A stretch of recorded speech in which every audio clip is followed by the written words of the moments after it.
Bonjour tout le monde. Donc, aujourd'hui, nous avons un nouvel épisode de What Drives Her, Woman to Woman, comment les femmes inspirent d'autres femmes. Donc, c'est un projet que je mène depuis 2018 maintenant, où j'interviewe donc des femmes pour qu'elles nous parlent de leur cheminement individuel, parce que je suis persuadée, c'est la base de ce projet, que des cheminements individuels peuvent en inspirer d'autres, donner des idées à d'autres femmes. Euh, Sachant que chacune d'entre nous, on peut inspirer d'autres femmes, même si parfois on a peut-être du mal à le reconnaître, et parfois on a besoin d'être inspiré. Donc c'est vraiment un projet qui est basé sur le partage et la solidarité. C'est vraiment les deux mots qui reviennent constamment.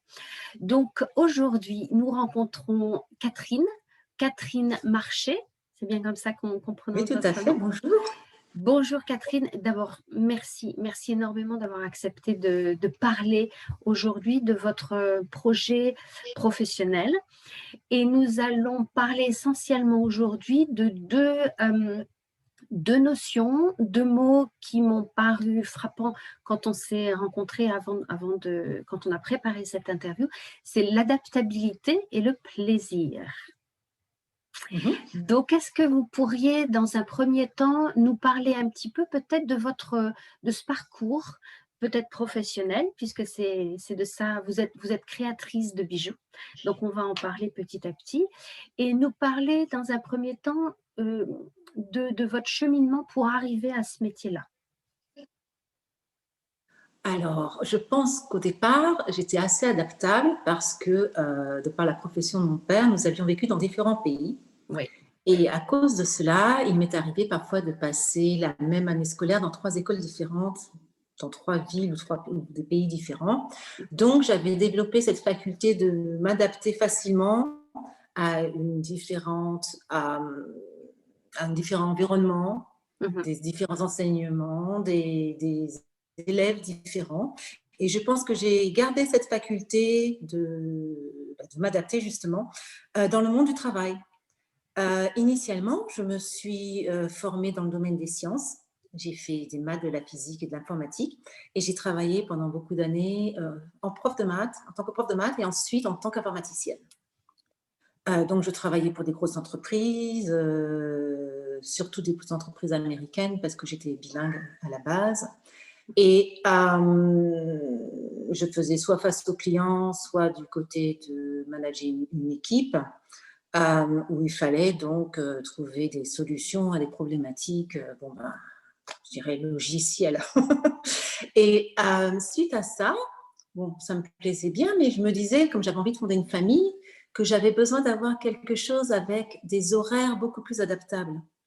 Des horaires que je pouvais aménager en fonction de mes besoins pour pouvoir m'occuper de jeunes enfants. Et ce n'était pas le cas avec l'informatique, enfin, du moins à mon niveau, parce que j'étais souvent appelée à devoir rester jusqu'à tard le soir, 11 heures du soir, parfois plus tard, être appelée au milieu de la nuit ou devoir travailler le week-end pour pouvoir boucler des projets. Donc, j'ai commencé à regarder ce que j'appelle comme aptitude et comme goût. Et je sais qu'il y avait une chose que je n'avais jamais assez, c'était des bijoux. J'en achetais, j'en mettais, mais je me disais, ah, celui-là aussi, il est pas mal, tiens, faudrait peut-être que je me l'achète aussi. Et un jour, tout simplement, je me suis dit, mais pourquoi je n'apprendrais pas à les faire? Ça m'éviterait de dépenser des 1000 et des cents, à toujours faire des commissions, à demander à les artisans de faire ce dont j'ai envie. Et finalement, bon, j'ai pris une première classe, je me suis dit, oh, c'est sympa. Et c'est de fil en aiguille, j'ai décidé de faire une formation plus approfondie pour avoir un diplôme dans ce domaine. Donc, je suis retournée 4 ans à l'école, comme on dit. Et c'est ainsi que j'ai commencé une nouvelle carrière. Et donc, vous avez fait ça à quel âge, si je puis me permettre Oula, âge, mais je suis Non, vieille, non, hein. non, pas à quel âge, c'est pas ce que je veux dire, mais ce que je trouve intéressant, justement, c'est de mettre en avant que quand on a une première formation, on peut Ma dernière formation, j'ai 56 ans, ma dernière formation, c'était il y a 5 ans. Donc je crois au fait que l'on peut se former à n'importe quel âge. C'est pour ça que je Non, parle non, d'âge. moi aussi, je suis juste en train de réfléchir à l'âge que j'avais. Je pense que je devais avoir 37 Mmh. ou 36, quelque chose comme ça. Enfin, j'étais près de la quarantaine, Mmh. définitivement. Ce que je Euh, Oui, pardon, allez-y. Disons que je pense pas à moi en tant qu'un âge Mmh. ou en tant... Enfin, je ne vois pas de limitation non plus. Je pense que Voilà. les limites, on se les pose soi-même. Mmh. Moi, je vois que par exemple, mon père n'avait jamais fini d'apprendre. Il continuait ses études, je sais pas moi, jusqu'à 40, 50. S'il avait envie d'apprendre quelque chose de nouveau, il retournait à la fac apprendre autre chose. Je ne crois pas qu'il y ait de limites de ce côté-là. Et surtout, lorsque je vois comment la vie est constituée, on apprend quelque chose de nouveau, mais tous les jours, que ce Mmh. soit dans un domaine professionnel ou personnel. C'est ça que je trouve intéressant dans ce que vous dites et ça, je pense qu'il y a un lien, enfin je sens moi un lien direct entre justement l'adaptabilité et puis le plaisir. Le plaisir, c'est le moteur, c'est la motivation. L'adaptabilité, c'est justement, enfin dans ce que j'entends de ce que vous dites, c'est ce côté de l'adaptabilité qui fait que, hem, on fait avec l'environnement qui est là, que l'on a, que vous soyez, petite fille en changeant de pays, peut-être de langue, d'environnement, de copines ou de copains, de professeurs, et cetera. On fait avec ce qu'on a et aussi en tant que professionnel, le fait de se dire: «Bon, ben, voilà, j'ai fait une formation». La première partie de ma vie professionnelle, c'était parce qu'on peut imaginer que ce sont, a priori des domaines qui ne se rencontrent pas entre, les maths, la physique, l'informatique et la créativité artistique parce que il faut aussi de la créativité, me semble-t-il, quand on fait des maths, de la physique et de la chimie. Enfin, ça dépend si on est chercheur ou enfin, peut-être, mais il y a aussi une notion de créativité. Et vous êtes là dans la créativité artistique. Donc, je trouve ça intéressant de cette capacité justement de se dire, bah non, voilà, c'est ça que j'ai envie de faire, donc je vais le faire. Je vais mettre ça en place. Et cette richesse-là, parce que je trouve que c'est une richesse parce que ça permet en fait d'ouvrir les portes de ces potentiels bien plus grands au lieu de les rester, parce qu'on aurait pu imaginer que vous auriez, travaillé peut-être en freelance en tant qu'informaticienne pour pouvoir C'est avoir du fait. temps pour le vous l'avez fait aussi. Donc il y a eu des étapes alors, c'est ça? Mhm. D'accord, intéressant. C'était quoi ces étapes alors? Je crois que j'ai commencé en tant que consultante. Donc, en Ouais. fait, j'allais d'une compagnie à l'autre déjà proposer mes services, mais au sein d'une entreprise de consultants. Donc, je n'étais pas à mon compte. Mmh. Ensuite, j'étais embauchée par une grosse société américaine en Mmh. France.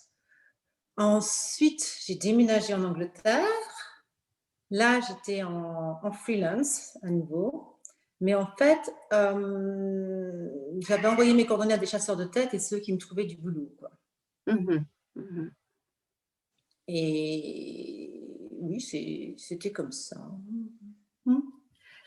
Et donc ça s'est fait autour du choix, dites-moi si je me trompe ou pas. C'était un choix pour vous d'avoir du temps pour devenir maman, tout en continuant à travailler. C'était ça? Ah oui, je crois que je ne suis pas le genre de personne comment dire, va éclore et se trouver complètement épanouie, je dirais, en tant que femme au foyer. Ça, c'est pas moi. Mmh. J'ai honte de le dire, mais c'est vraiment pas moi. Pourquoi honte de le dire?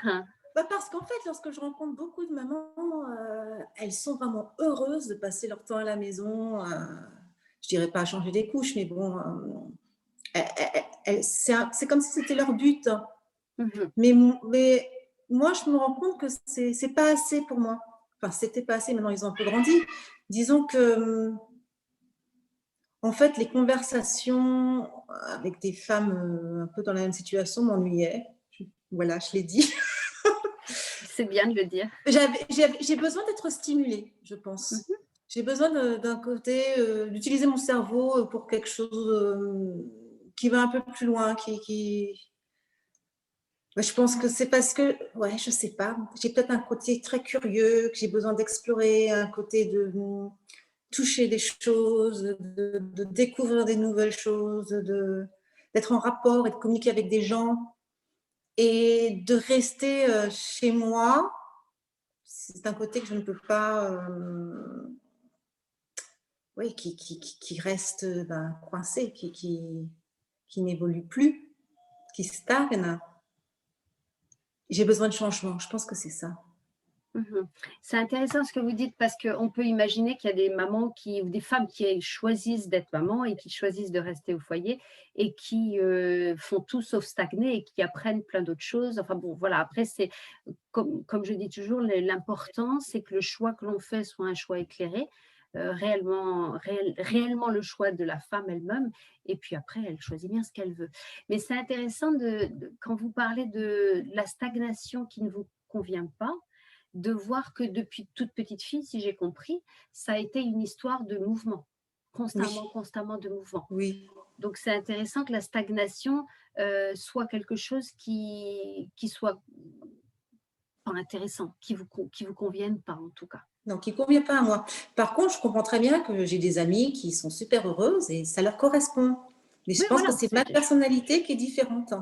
oui, oui, oui. Et c'est ça qui est important, que chacune puisse choisir en fonction de sa personnalité, quel que soit son choix. C'est ça le plus important. Et quand vous dites l'adaptation, justement, je revois un petit peu les points que j'avais mis en exergue pour pouvoir entendre ce que vous avez à dire. L'adaptabilité que vous avez, donc cette capacité à l'adaptation, comment est-ce que ça vous a aidé pour faire le choix d'une carrière aussi différente ou pas, c'est vous qui allez nous le dire, de ce que vous aviez commencé à savoir dans l'informatique? C'est une très bonne question. Comment ça m'a aidée? En fait, je me suis dit qu'il ne risque rien à rien. Donc, j'ai juste essayé. J'ai essayé parce que je ne savais pas, la première fois que j'ai pris un cours, si ça allait me plaire. Donc, j'ai juste essayé. Mmh. Ensuite, bon, il y avait des petites créations que j'avais faites, que je n'allais pas garder, que j'ai mises en vente. Elles ont été vendues. Je me suis dit donc, il y a des gens à qui ce que je fais plaît. Mmh. C'était vraiment de fil en aiguille. C'était pas un projet tracé à l'avance où je me suis réveillée du jour au lendemain en disant tiens, je vais devenir bijoutière. C'était plus, je m'ennuie à rester à la maison. Qu'est-ce que je peux faire d'autre? C'était plutôt ça. Et ensuite, je me suis dit tiens, c'est assez sympa. Autant que je continue. Mais c'était pas vraiment planifié, je pense, à la base. D'accord. C'est-à-dire que quand j'entends, je m'ennuyais à la maison, donc vous aviez, dites-moi si je me trompe, vous aviez arrêté de travailler, vous étiez peut-être avec vos enfants tout petits et il y avait quelque chose de l'ordre de la stagnation dont vous parliez tout à l'heure et d'un ennui, d'un manque de stimulation peut-être, je ne sais pas, qui vous a fait dire: «Bon, bah, voilà, j'ai envie de créer quelque chose» et ça s'est fait petit à petit avec des essais comme ça et comment est née co comment est s'est créée en vous cette envie d'être dans la bijouterie? Enfin, vous l'avez dit, c'est parce qu'au lieu de faire créer des choses, vous aviez envie, vous, de créer. Hem, Est-ce que c'est quelque chose qui est né dans votre esprit quand vous étiez petite éventuellement ou c'est vraiment quelque chose qui est venu? J'ai toujours créé, en D'accord. fait. Petite, je savais déjà tricoter, crocheter, je peignais, je faisais des bijoux en plastique pour les poupées, hein. Je faisais un peu de couture. J'étais aussi en parallèle à mes études, j'étais aux Beaux-Arts où Mmh. je faisais de la peinture ou du dessin, enfin, des choses comme ça.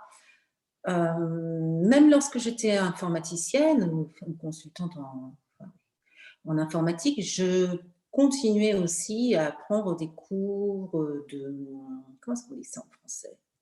Printmaking, de gravure Imprimerie? Ouais. et Mmh. d'imprimerie, enfin de la gravure à l'eau forte, de l'imprimerie, de la Mmh.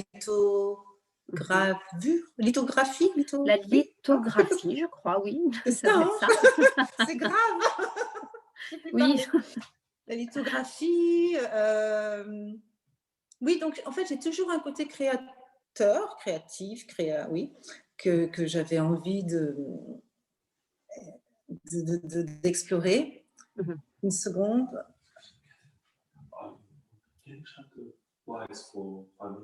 Yes. Excusez-moi. Donc, en fait, j'ai perdu le fil de mes idées. C'est-à-dire que vous étiez en train de nous expliquer qu'il y avait toujours eu ce côté créatif chez vous. Donc, oui. Quand vous étiez petite, vous faisiez des bijoux, vous faisiez du tricot, du crochet, et puis vous avez fait les beaux-arts en parallèle de vos études, et en tant qu'informaticienne, vous faisiez aussi, et là, vous vous êtes arrêtée. Il y avait aussi quelque chose de l'ordre de l'artistique. Tout à fait. C'était plus les beaux-arts parce que j'étais dans un autre endroit, mais en fait, il y a toujours eu tout au long.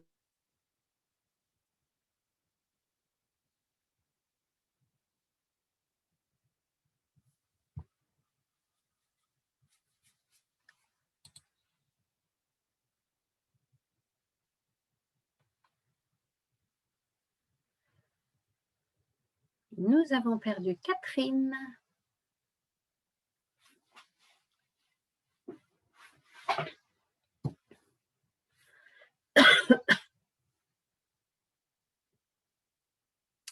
Catherine, je vous ai perdu. Alors, est-ce que j'ai un téléphone pour Catherine?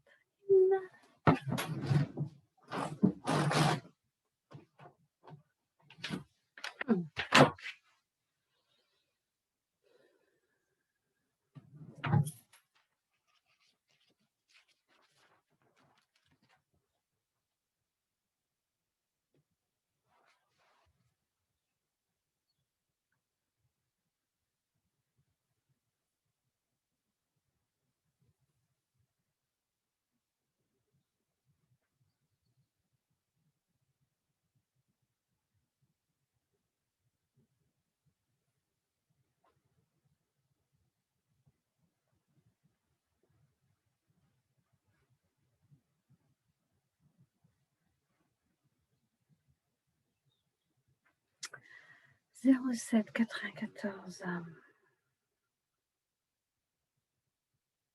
18 93 172.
Je ne vous entends pas là. Il y a l'image. Ah, voilà, bougez plus. Par contre, je ne vous entends pas.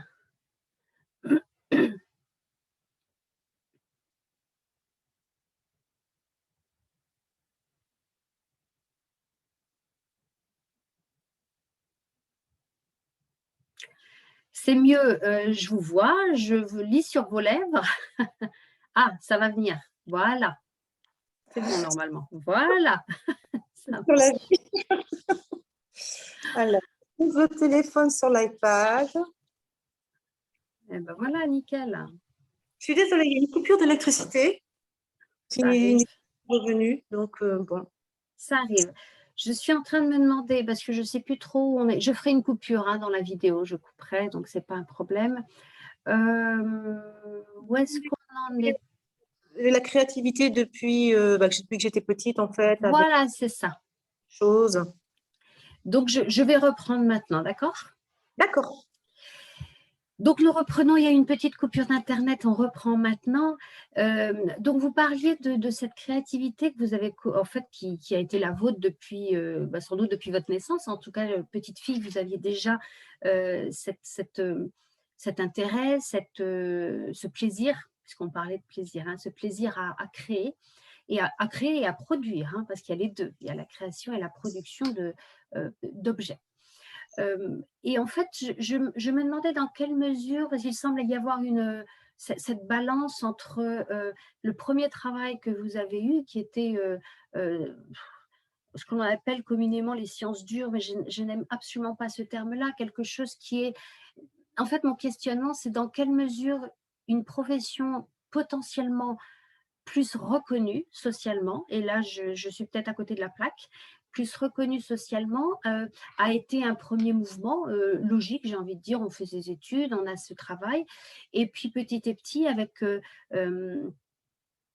peut-être le fait d'avancer dans la vie, de rencontrer un partenaire, de se marier, d'avoir des enfants, d'avoir peut-être une capacité aussi financière de pouvoir aller chercher ailleurs. Est-ce que ça a été une envie sur laquelle vous ne pouviez plus passer à côté parce que tellement elle était forte, ou bien est-ce que c'était, j'ai un petit peu plus de temps, j'ai cette capacité, donc je vais aller faire quelque chose qui me nourrit aussi, et peut-être que j'avais laissé un petit peu plus de côté jusqu'à présent.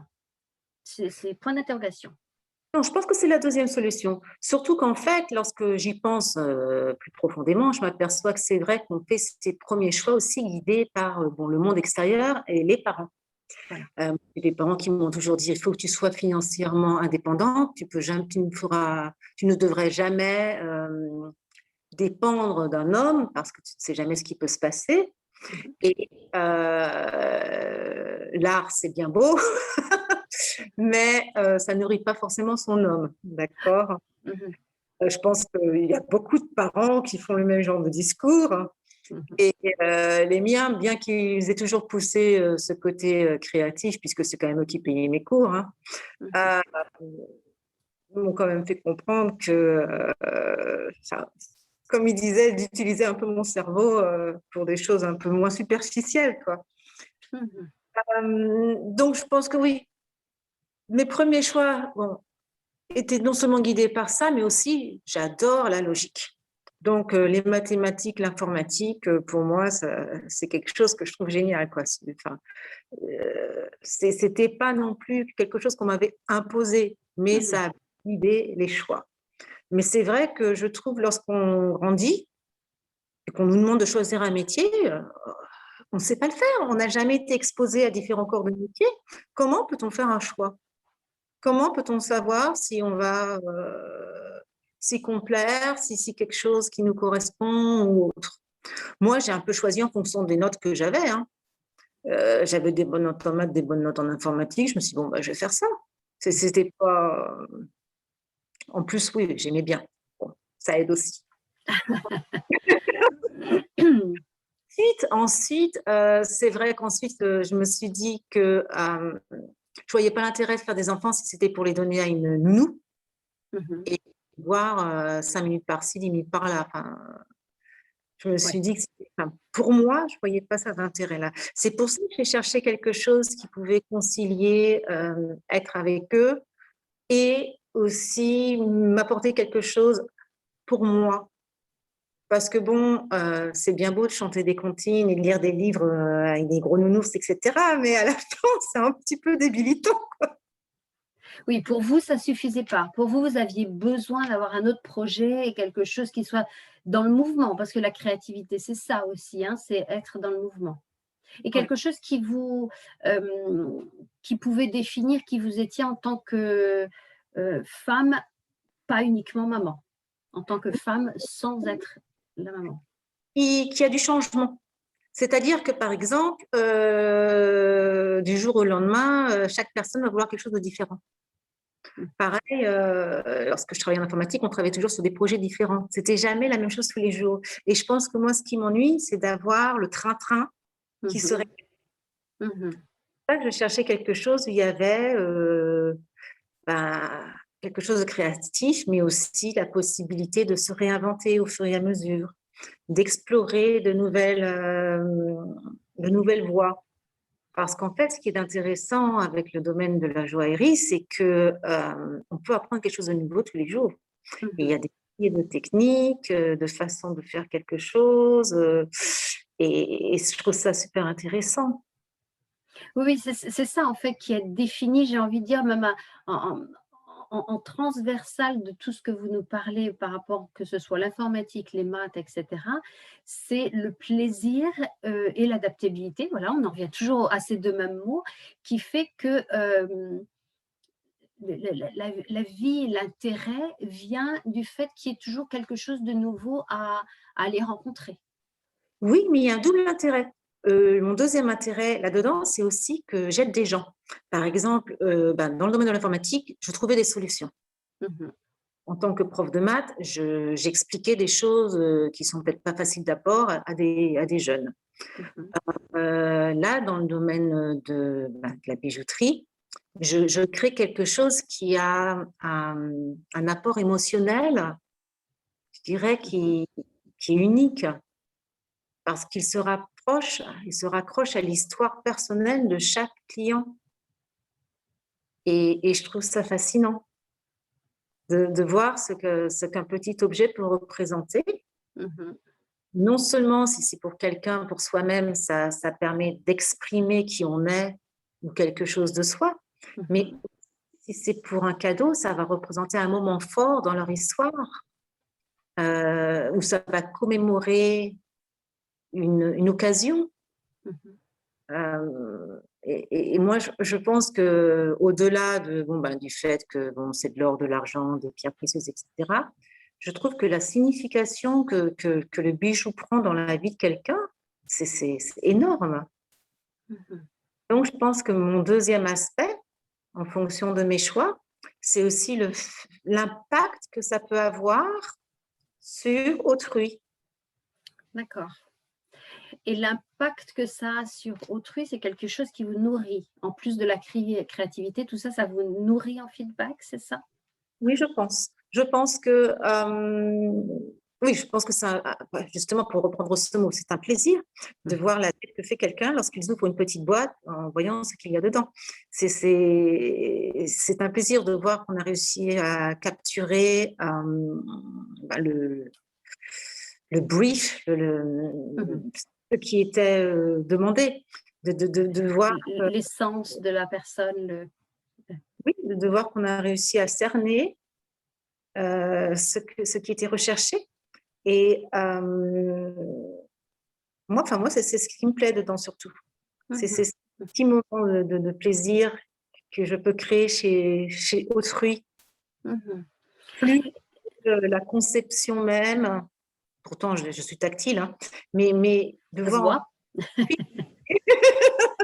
la finalité quelque part, c'est pas que ce soit valorisant, mais c'est confortant, c'est vindicatif, c'est ouais. Est-ce que c'est cette capacité d'avoir créé un lien d'intimité presque avec la personne? Non, parce qu'il peut arriver que je ne vois jamais la personne. Il peut arriver que ce soit une commande faite par le biais d'Internet ou par téléphone, donc je ne rencontrerai jamais la personne. Mais par contre, parfois, je reçois des mots de remerciement. C'est vrai qu'il y a une faculté à toucher quelqu'un par le biais de la production d'un bijou, mais je pense que c'est juste le fait de savoir que ça a pu faire plaisir quelque part, ouais. C'est un petit peu ça que j'appelle l'intimité, c'est d'avoir touché la personne dans quelque chose qui est… La relation entre les deux personnes. Ouais, ouais, ouais, ouais. Pour en revenir un petit peu à ces deux notions de… surtout la notion d'adaptabilité, parce que je pense que c'est une notion qui est très forte chez l'être humain en règle générale, chez la femme en particulier, puisqu'il y a souvent, pas toujours, des stades de vie entre petite fille, jeune fille, et puis après, est-ce que je me marie ou pas, est-ce que j'ai des enfants ou pas, si j'ai pas d'enfants, quel est le regard de la société, si j'ai des enfants, quel est le regard de la société, est-ce que j'en fais, et tout ça, qui dit choix à faire, dit adaptabilité, en tout cas à minima. Et j'aurais voulu avoir votre opinion sur, parce que vous, il y a cette adaptabilité en vous, donc vous mettez… dont vous trouvez l'origine dans l'histoire de votre famille, de ces déménagements et de changements d'environnement. Est-ce que vous diriez ou pas que l'adaptabilité a un impact positif, c'est ce qu'on a entendu dans ce que vous dites de changement de travail, etc. Est-ce que vous diriez que parfois cette adaptabilité n'a pas été forcément aidante ou pas? Alors, je peux vous dire ce que j'ai derrière éventuellement. L'adaptabilité, parfois, et c'est un trait qui n'est pas que théorique, mais que j'ai pu voir chez certaines personnes, une grande adaptabilité permet de tout ce que vous avez pu… tout ce dont vous nous avez parlé. Et parfois, il peut y avoir, pas toujours évidemment, une mise entre parenthèses de qui l'on est soi-même.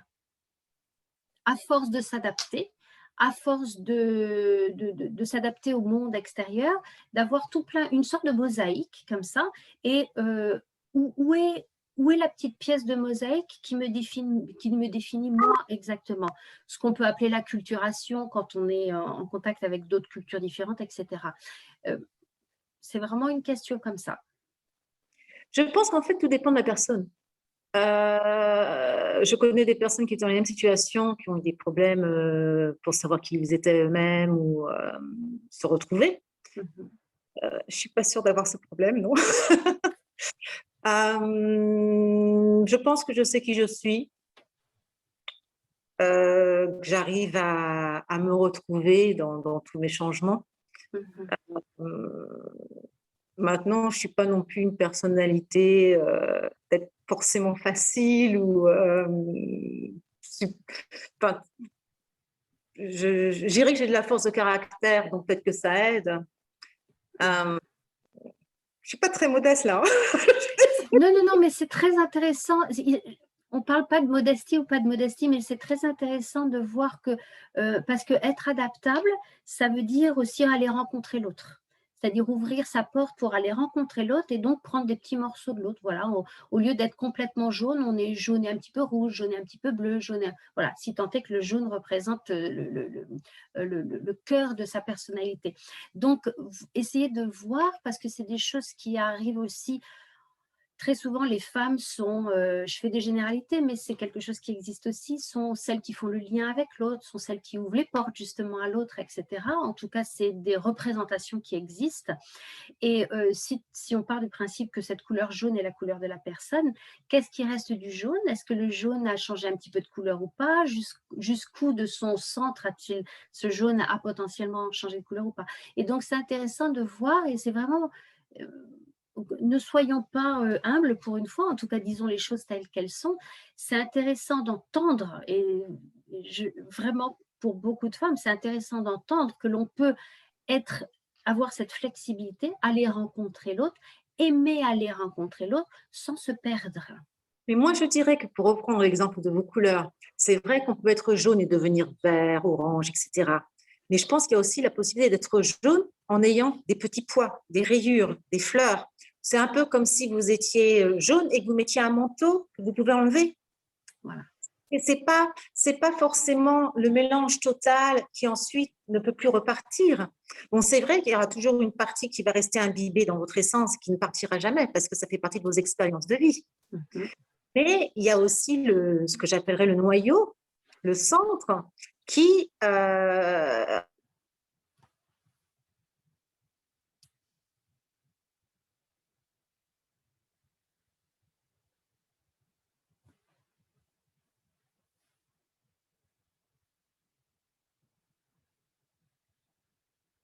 le noyau.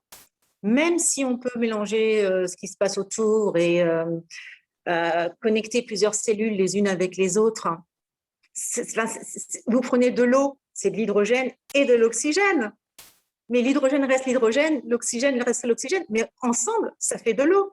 Et je pense que pour toutes les personnes qui vont pouvoir naviguer dans différents endroits, elles vont forcément, il y aura forcément quelque chose qui va rester de toutes les expériences subies de part et d'autre, mais l'essence ne va pas partir.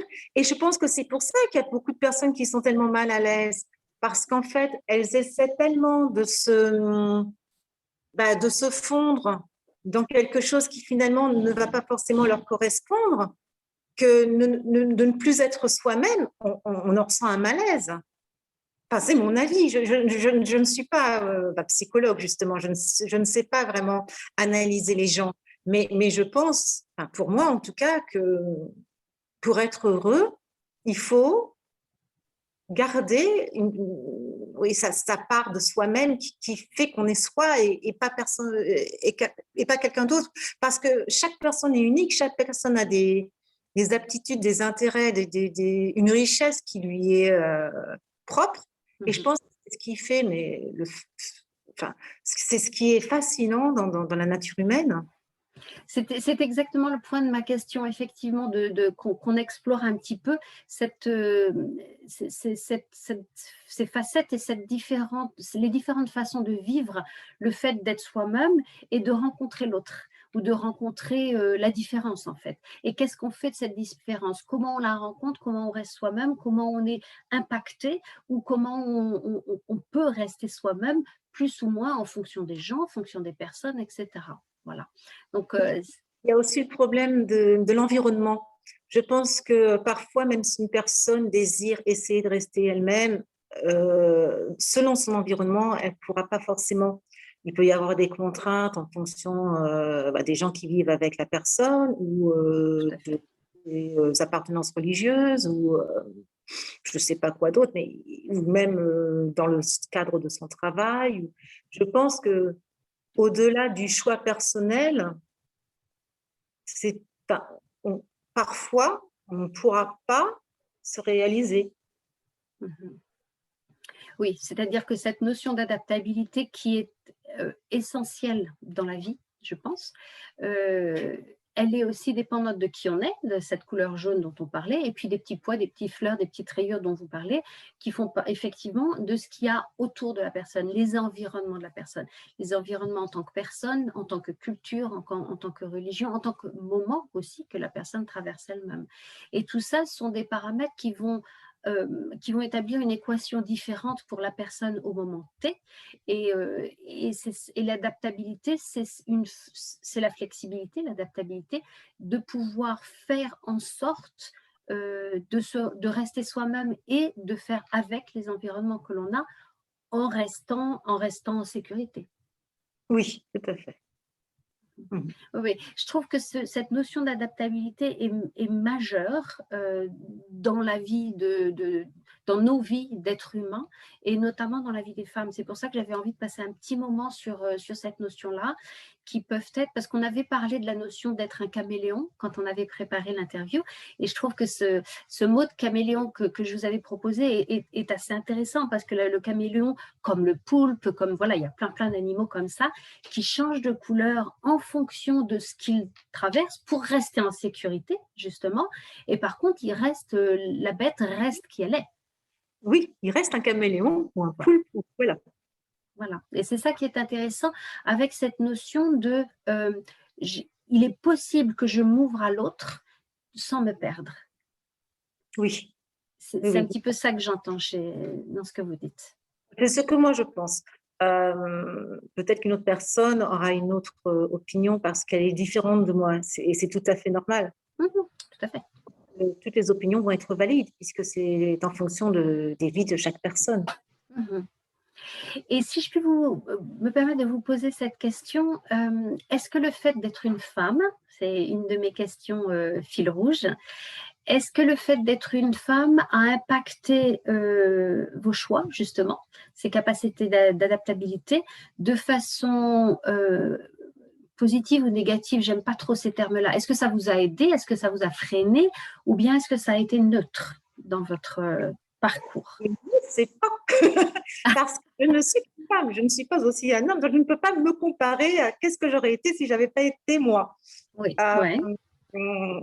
j'ai jamais eu de situation où on m'a fait ressentir que ceci ou cela n'arrivait que en fonction de mon sexe. Donc, voilà. Aucune idée. Donc neutre. Il n'y a pas eu de moment où ça a été proéminent. Complètement. En fait, déjà, personnellement, je ne pense pas qu'il y ait une différence fondamentale, à part bien sûr qu'on est plus charmante, entre les femmes. Avec des bijoux plus jolis. Quoique, il y a de très beaux bijoux masculins. Non, je parle.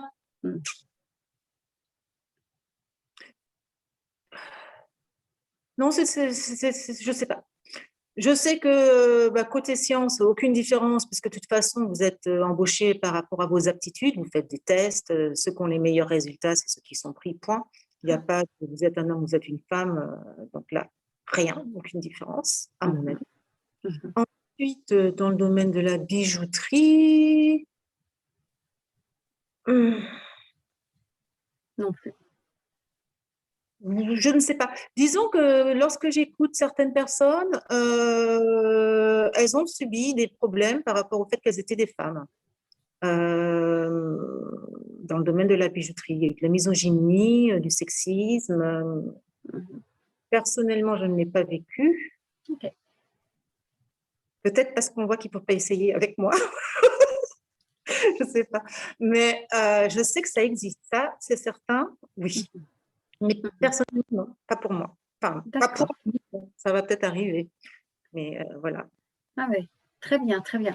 Et quelle est votre définition et quelle est votre perception de cette notion qui se développe un petit peu, de ce que l'on appelle la sororité, en anglais sisterhood? Bon, moi, je sais ce que c'est, j'ai vécu aux États-Unis, c'est le féminin de la fraternity. Disons qu'au départ, la sorority, c'était vraiment parce qu'il y avait des exclusions de femmes dans tout ce qui était les clubs masculins et qu'elles ont décidé de se serrer les coudes. Enfin, à la base, c'est quand même un mot qui veut dire la sœur, l'alliance, l'entraide. Donc, pour moi, une sororité, c'est définitivement s'entraider les unes les autres.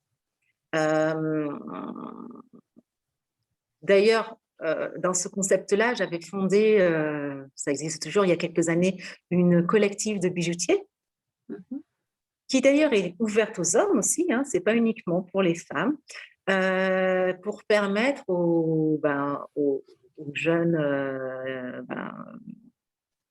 talents, on va dire, d'avoir un premier lieu où ils peuvent exposer, vendre, contacter le public, mais sans avoir besoin de payer un gros pourcentage sur leur vente.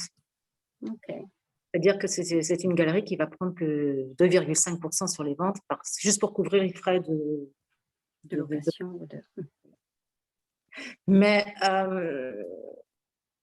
souvent, je trouve que dans les sororités, c'est un peu comme dans toutes les relations de groupe. On retrouve cette structure il y a des leaders, il y a des moutons, il y a des gens qui sont vraiment prêts à donner, des gens qui reçoivent, mais il y a des gens qui ne sont pas prêts non plus à donner. C'est-à-dire que ce n'est pas forcément toujours équilibré. Mhm. Et est-ce que c'est quelque chose qui vous paraît important à avoir ou bien est-ce que ce n'est pas spécialement important, que ce soit justement de l'ordre des femmes avec les femmes? Donc, je trouve que c'est important d'avoir un endroit où les femmes peuvent parler de leurs problèmes ou de leurs challenges entre elles, sans être jugées, parce que certaines problématiques qui sont vraiment féminines, hein, certaines femmes ne vont pas se sentir à 100% lorsqu'elles ont leurs règles. Elles peuvent en parler avec des hommes, ils ne comprendront pas forcément de quoi il s'agit. Euh, ni si c'est exagéré ou pas, etc. Donc, je pense qu'il y a certaines choses, bon, c'est un exemple vraiment très basique, hein, mais où les femmes ne sont pas forcément prises au sérieux. Et je pense que c'est super important, justement, d'avoir un endroit où on peut se décharger, demander du soutien, aider d'autres sans avoir peur d'être jugé ou rejeté. Donc, enfin, pour moi, à partir du moment où ça aide quelqu'un, c'est vrai. D'accord. Et le fait que ce soit des femmes entre femmes, ça vous paraît important aussi? Je sais qu'il y a beaucoup de personnes qui ne sauraient jamais trouver la parole dans un environnement mixte. Donc, c'est ce que je veux dire, c'est que si le seul environnement où elles se sentent à l'aise est uniquement entre femmes, donc oui. D'accord, d'accord. Oui, Merci. oui, enfin oui, c'est ça. D'accord. Un grand merci d'avoir partagé tout ça avec nous, Catherine. Est-ce que vous pouvez nous redire, je marquerai hein, sur le lien exactement, mais est-ce que vous pouvez nous dire où vous trouvez et peut-être nous dire quelques phrases sur votre activité? Alors, je fais donc des petits bijoux, et puis des gros aussi. On peut me trouver donc sur les réseaux sociaux. Mon nom, c'est Catherine Marche, M-A-R-C-H-E. Donc, je suis sur Instagram, sur Facebook, mais j'ai aussi mon propre site internet qui est catherinemarche-designs.com, sur lequel vous pouvez voir certaines de mes créations. Bien sûr, je n'ai pas tout mis parce que sinon je passerai mon temps à faire des photos. Mais c'est possible de me contacter si vous avez des besoins spéciaux. Et ce que je fais, c'est que j'aime travailler des matériaux qui sont recyclés, comme l'or et l'argent recyclés, parce que je ne veux pas continuer à contribuer à la pollution en utilisant des métaux fraîchement minés. Intéressant. Donc voilà, vous avez les liens. Je remettrai les liens par écrit sous la vidéo, vous les trouvez.